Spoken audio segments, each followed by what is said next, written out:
Salam saudara terkasih, kabar baik hari ini diambil dari Kisah Para Rasul 6 ayat 1 sampai 4. Pada masa itu ketika jumlah murid semakin bertambah, timbullah sungut-sungut di antara orang-orang Yahudi yang berbahasa Yunani terhadap orang-orang Ibrani. Karena pembagian kepada janda-janda, mereka diabaikan dalam pelayanan sehari-hari. Berhubung dengan itu, kedua belas rasul itu memanggil murid berkumpul dan berkata, "Kami tidak merasa puas karena kami melalaikan firman Allah untuk melayani meja. Karena itu, saudara-saudara, pilihlah 7 orang dari antara kamu yang terkenal baik dan yang penuh roh dan hikmat, supaya kami mengangkat mereka untuk tugas itu, dan supaya kami sendiri dapat memusatkan pikiran dalam doa dan pelayanan firman." Saudara yang terkasih, kita semua ingin menjadi Superman. Pasalnya, Superman bisa melakukan segala sesuatu. Akan tetapi, karakter seperti itu hanya ada di cerita fiksi. Di dunia nyata, semua hal besar perlu dikerjakan bersama-sama. Gereja mula-mula makin hari makin banyak pengikutnya. Awalnya semua tampak begitu ideal. Akan tetapi, makin besar suatu organisasi, makin besar juga potensi konfliknya.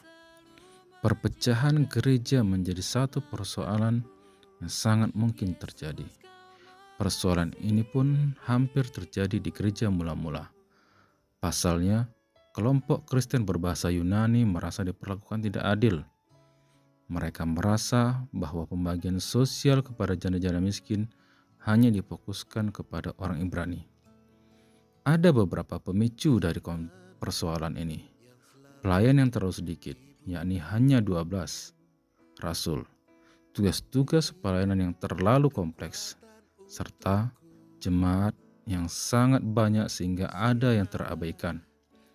Ditambah lagi, rasul-rasul telah menetapkan skala prioritas dalam pelayanan, yakni pelayanan firman sebagai primer.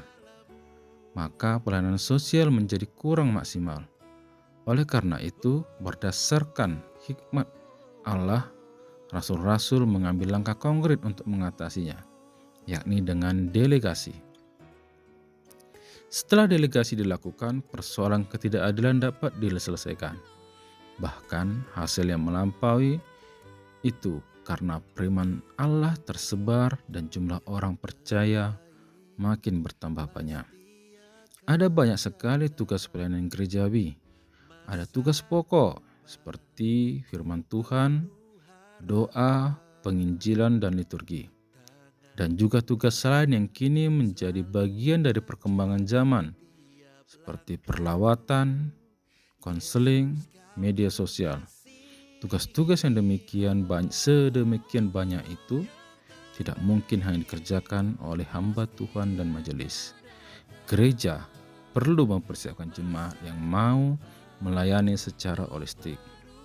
Hamba Tuhan dan majelis juga harus berani mendelegasikan tugas agar semakin banyak orang yang terlibat dalam pelayanan kerajaan Allah dan semakin banyak orang yang dapat mendengarkan Injil Tuhan.